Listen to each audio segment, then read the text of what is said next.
Haryana H9 PM news channel में आप सबका स्वागत है।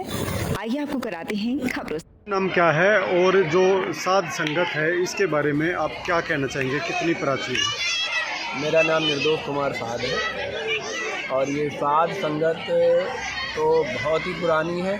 वैसे 1726 में जब साहेब कबीर साहब विराजमान हुए थे चांदनी चौक पे और उन्होंने ये दोहा गाए थे कि हम बापी बादेश के जहाँ जात मरन कुल नाय और देह मिलावा होएगा, कबद मिलावा होएगा, देह मिलावा नाय, और प्रेम झरय बिकसय कमल तेज पुंज प्रकाश। ऐसे बहुत से दोहा कबीर साहब ने वहाँ पर गाए थे।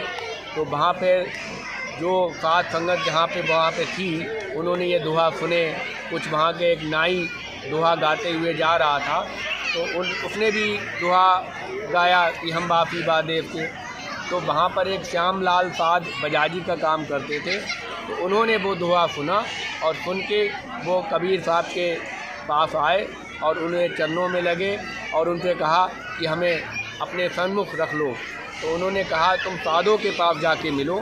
तो वहाँ पर 4 साध भक्ति कर रहे थे और कबीर साहब बाबा उदादास स्वामी की आराधना और पूजा कर रहे थे जो सर्वशक्तिमान है और ऐसे साहेब हैं तो कि छिन्मय सृष्टि पैदा करें और छिन्मय दे नफाए। ऐसे साहेब हमारे कबीर साहब, तो उनका हम लोग गुणगान करते हैं और उन्हीं के दोहे गाते हैं। और जब वो 1726 में श्याम लाल साध जब उनसे मिले तो मिलने के बाद उन्होंने कहा तुम साधों से मिलो। तो जो 4 साध भक्ति कर रहे थे उनसे जब मिले तो उन्होंने कहा वो रोगड़ा पी के अपना गुजारा कर रहे थे। जब रोगड़ा पी के गुजारा कर रहे थे तो उन्होंने उनसे कहा कि भाई हम कुछ पैसा अपना लगाना चाहते हैं तो मेरा पैसा खर्च हो जाए। तो उन्होंने कहा कि भाई ऐसे तो हम पैसा तुम्हारा लेंगे नहीं, शाम को मंत्रा संध्या के टाइम, जो दुनिया वाले संध्या बोलते हैं जिसे, संध्या के टाइम हमारे कबीर साहब विराजमान होंगे, उनकी हम सलाह लेके फिर हम पूछेंगे कि कैसे ये खर्चा करें तुम्हारा। तो शाम के टाइम जब साहिब विराजमान हुए तो साधों ने पूछा कि श्याम लाल साध कुछ खर्चा करना चाह रहे हैं। तो उन्होंने कहा कि ठीक है, तुम अपना पैसा भंडारा कर दो इसका और भंडारे में जो साध संगत आए उसे भोजन कराओ और साहिब की आराधना करो और साहिब के गुणगान की चर्चा करो। इससे पहले श्याम लाल साहब ने जब देखा कि वो साध रोगड़ा पी के अपना गुजारा कर रहे हैं तो उन्होंने सोचा कि कुछ पैसा हम अपना इनको दे दें तो वो अपना भले तरीके से गुजारा भत्ता कर लेंगे। तो उन्होंने साधों ने मना कर दिया। तो उन्होंने साधों ने अपना कोना जराफा जिस पे वो चटाई पे बैठे थे वो जराफा हटा के दिखाया तो वहाँ निरा हीरा जवाहरात पूरा भरा पड़ा हुआ था। तो उन्होंने कहा हम ये पैसा खर्च नहीं करते, हम तो अपनी कठिन कृत की मेहनत की कमाई पे और ही पैसा खर्च करते हैं। तो उन्होंने साहिब के नियम पूछे तो उन्होंने कहा तो पहली रहत जवान की साधो और कठिन कृत पे उद्धर भरो, तीजे समता मन में लावो, चौथे जो है हुक्म करो किसी को हुक्म मत करो। ये उन्होंने मार्फत की रहत बताई है और ये फरारी तुम पावो या फिर तुम मौज मुकत की पावो। हमारा मेन मकसद ये है कि हम जो आराधना साहिब की करते हैं वो मनुष्य के जन्म से आवागमन से हमारी मुक्ति हो जाए, इसलिए हम उन साहिब की आराधना करते हैं। क्योंकि देह धरने में बड़े कष्ट हैं और जन्म में भी बहुत कष्ट है, पैदा होने में भी बहुत कष्ट है, मरने में भी बहुत कष्ट है। तो ये काल का चक्कर होता है, इसलिए हम लोग उस साहिब की आराधना करते हैं जिससे कि हमारा जन्म और मरण से मुक्ति हो जाए। मुख्य साधना हमारी यही होती है कि हमारा जन्म और मरण से मुक्ति हो जाए। उसके बाद जब श्याम लाल साध ने ये बात कही कि भाई हमारा पैसा बहुत है कि हम कैसे खर्च करें, तो उन्होंने कहा, ये दृष्टांत में पहले ही बता चुका हूँ कि उन साहिब विराजमान होंगे उनसे हम सलाह ले लेंगे। तो जब उन्होंने सलाह ली तो उन्होंने अपनी डेरा वाली के पास गए कि हम अपना पैसा जो है भंडारे के काम में लगाना चाह रहे हैं। तो डेरा वाली उन्होंने कहा हम अपना आधा पैसा ले जा रहे हैं। तो उनकी डेरा वाली थी जो उनके घर में, तो उन्होंने ये कहा कि हमारा भी पैसा भंडारे में लगा दो। तो दोनों साध और बाई ने अपना पैसा भंडारे में लगाया।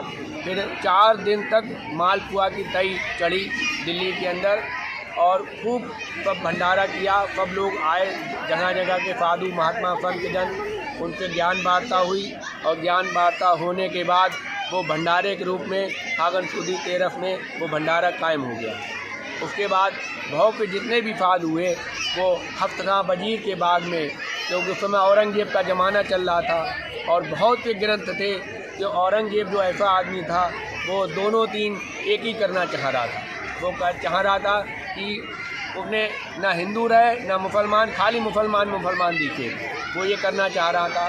तो उस समय बड़ा घमासान युद्ध भी हुआ साधुओं के और औरंगजेब के बीच में। तो औरंगजेब की बाई जो हिंदू अपने साधुओं की बाइयाँ थीं जो अपनी हफ्तगाह वजीर के बाग में भक्ति कर रही थी, तो उन्होंने क्या किया, जब औरंगजेब की सेना आई तो उन्होंने अपने जो तय जिसमें रोटी वो फेंकती थी वो तय उठा के ऐसे फेंक दिए, तो वो चक्र की तरह काम करने लगे और जितनी भी सेना थी औरंगजेब की वो कटने लगी।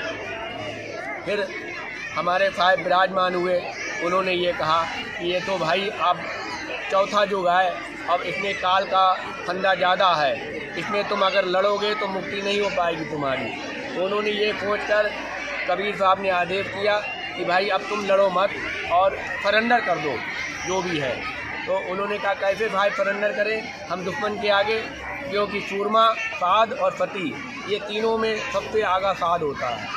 तो जब सरेंडर कर दिया, सरेंडर करने के बाद उन्होंने कहा हम कैसे सरेंडर करें, उन्होंने कहा हम औरंगजेब के झंडा के ऊपर बैठ जाएंगे और तुम हमारे आगे नतमस्तक होकर अपना गर्दन कटवा देना, क्योंकि मौज मुकत की जब पानी है तो तन का लालच बेकदर नहीं करते। हमारे निर्वाण ज्ञान में ये लिखा हुआ है कि तन का लालच करो न कोई और इस विद मुकत होई, और सिरगर खौफ हवाले किया।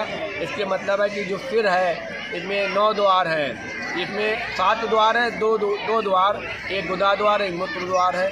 तो ये सिरगर ये है, ये हमारा अपने साहिब के चरणों में है। इसमें आँख से हम बुरा ना देखें, कान से बुरा ना सुने, नाक से बेकार की गंध ना लें, और मुख की जबान ये है कि हम बोले नहीं है जो कोई गाली बकवास झूठ ये सब ना बके। ये हमारी साधना का क्षेत्रफल है। अच्छा, अगर हम इसमें रहेंगे साधना में, अपने ये सिरगर को सौंप के हवाले कर देंगे अपने साहिब को, तो साहिब हमारे इस बात से प्रसन्न होते हैं और वो हम लोग सबको अगम घर की रास्ता बताते हैं और साधना करवाते हैं। हमारी सबकी साधना 12-12 बरस की होती है। 12 बरस मालिक के शब्दों में रहो, लौरीन रहो, लेकिन 12 बरस रहे साधन की टोली तब आवे साधन की बोली। 12 बरस रहे साधन की टोली तब आवे अच्छी बोली।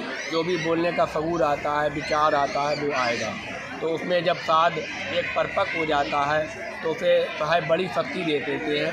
हमारे साधों में एक ऐसे भी साध हुए हैं जो नाम ध्यान बानी जिसने लिखी, अनुराग दास साध नाम उनका था, उनका नाम हम लोग नहीं लेते हैं। उनकी फुर्ती की संग ढेर चलती थी और उनका ऐसा सिस्टम था कि वो 12 बरस तक उन्होंने सिर्फ एक मुट्ठी बाजरे से भोजन किया है, एक मुट्ठी बाजरे से। और एक बार एक ऐसा किस्सा हुआ कि एक कोतवाल वो घास बेचते थे, कठिन कमाई से जंगल से घास लाते थे और काटते थे और काट के चौराहे पे ही बेच देते थे।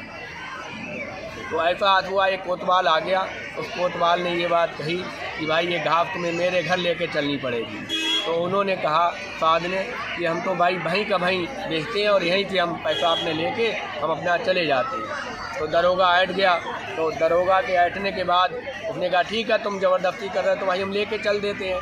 तो लोग साध ने अपना पला उठाया और ऊपर रख दिया सर पे और चलने लगे उसके पीछे पीछे। दरोगा आगे आगे चलने लगा। जब दरोगा आगे आगे चलने लगा और साध पीछे पीछे चलने लगे तो क्या होता है, जब आगे चल रहे और साध पीछे चल रहे तो वो पला जो था गठरी घास की वो 1 फुट ऊपर चलने लगी। जब 1 फुट ऊपर चलने लगी, जब दरोगा घर तक पहुंचा तो पहुंचने के बाद उसने देखा, अरे पीछे मुड़ के देखा, उसने कहा अरे ये तो 1 फुट ऊपर देख रही।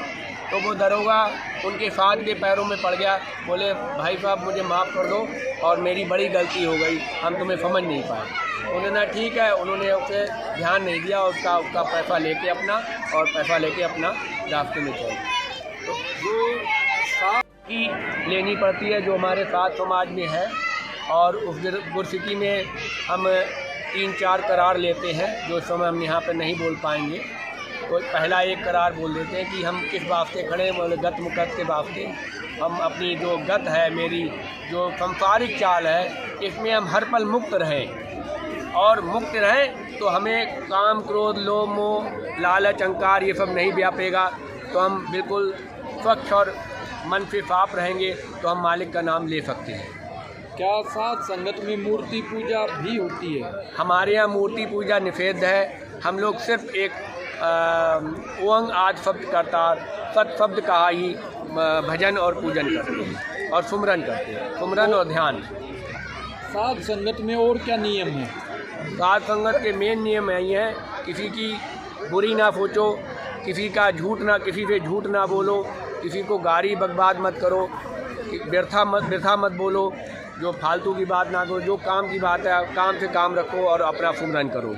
स्वासा सुमरन रिंज नहीं खंड है, तो सन्मुख लेखा देत। जिस तरह से सोनीपत में ये समारोह चला हुआ है आपका साध संगत का, ये कब होता है और कहाँ कहाँ होता है? ये फागुन सुदी 13 को जैसे अभी रोहट में हुआ है, बबैल में हो चुका है, जयपुर में हो चुका है, जयपुर में तो नहीं हुआ, मारवाड़ में हो चुका है, मारवाड़ के अलावा हमारा बीजामऊ में हुआ है, लालपुर में होता है, कलकत्ता में हो चुका है, सूरत में हो चुका है, और उसके अलावा बहुत से हमारे देव हैं, उनमें विभिन्न जहाँ जहाँ साध संगत होती है, जो भंडारा मांगते हैं तो सारी संगत मिलकर उनको भंडारा देती है, और वो भंडारे का प्रयोजन अच्छी सुचारू रूप से करते हैं। भंडारे में एक दर्शन मात्रा करते हैं, और भंडार मकान में जब हम आते हैं तो भंडार मकान में उस साहिब की, कबीर साहिब और सदगुरु दास बाबा की ज्ञान चर्चा और गुणगान गाते हैं। उनकी बाई जो बानी उनकी हैं, जो उनको गाते हैं कि साधो सत सुमरन पे जीत रही है, ये सब बानियाँ पढ़ते हैं और उसमें मौज और आनंद लेते हैं। समारोह कितने दिन का होता है और अभी ये कब समारोह? ये समापन 6 से 7 दिन के लगभग होता है। वैसे तो 4 दिन का भंडारा होता है, तो सरबराहकार जब ज़्यादा मिल जाते हैं तो 5, 6, 7 तक हो जाती है। अब कब समापन है? इसका समापन हमारा कल हो जाएगा, और कहीं कहीं पे एक दिन कल के बाद एक दिन और है, जैसे मारवाड़ में है, उसके अलावा तुम्हारा फरकाबाद में है, मेनगढ़ इसका फरकाबाद। अब यहाँ कहाँ कहाँ के लोग आए हुए हैं, कौन कौन से प्रदेश से? यहाँ पे तो कलकत्ता के हैं, बम्बे के हैं, सूरत के हैं, फरकाबाद के हैं, उसके अलावा हमारे देश में गढ़ी जौनपुर है, तुम्हारा खटकर है, रोने बाफी है, रोहट है, और बबैल है, और बहुत से गांव हैं, तमिलनाडु के भी हैं। कुछ हमारे साथ भाई अमेरिका में भी रहते, तो वो इस टाइम पर अमेरिका से भी आ जाते हैं। अब जो यहाँ आए हुए हैं, जो मुख्य व्यक्ति कौन कौन है जो समाज सेवा से जुड़े हुए हैं? समाज से जो जुड़े हुए हैं, संगत से तो सारे ही संगत से जुड़े हुए हैं। मुख्य साध हैं यहाँ पर, फरवेज साध हैं, फतीह साध हैं, ये सब लोग जुड़े हुए हैं, और बाकी और भी लोग, सब लोग जुड़े हुए हैं। जैसे संगत आगे बढ़े और लोग जुड़े, उसके लिए क्या कुछ कार्यक्रम किए जा रहे हैं? उसके लिए कार्यक्रम ये जाते हैं कि हम लोग जब फुरमान साहब का आता है तो हम लोग 8 जोड़ी भेजते हैं 8 दिशा में। तो वहाँ पे जो साध संगत जिसे जुड़ना होता है, तो वहाँ जाकर देखते हैं कि कोई साथ बनने लायक है उस घर में, तो उसको पहले कहते हैं तुम साथ कहाओ तो हम तुम्हारे यहाँ भोजन करेंगे। जो बहुत आदर से गांव में जाते हैं तो गांव वाले कहते भाई मेरे यहाँ भोजन करो, तो ऐसे भोजन नहीं करते हैं। वो कहते हैं जब तक तुम साथ कहाओगे और मेरी रहनी पे रहोगे तो हम तुम्हें साथ कहाएंगे और तब हम तुम्हारे यहाँ भोजन करेंगे। तो वो जो सीधे और सच्चे लोग होते हैं, जिन्हें अपनी मुकत कामना चाहिए, जिन्हें अपना लक्ष्य चाहिए कि अपने जीवन से आवागमन से मुक्ति हो, और हम इस संसार में जो काल जाल के लोग हैं, काल जाल का जो देव है, यम का देव है, उससे हम दूर हटके अपने सतगुरु के देश में लक्ष्य में चलें, अवगत के देश में चलें, वो वहाँ चलने का प्रयास हम करते हैं। क्योंकि हमारे यहाँ एक कहावत, क्या सच बात है कि हमारे एक ब्रह्म में जो हमारा शरीर है वो 16 सूर्य का प्रकाश है एक शरीर में, एक आत्मा में। तो वो आत्मा हमारी गिर कब गई है? जब गिर इसलिए गई है कि हम लोग काम, क्रोध, लोभ, मोह, अहंकार के लालच में फंस के हमने अपना जीवन जो है छोटा छोटा कर लिया है।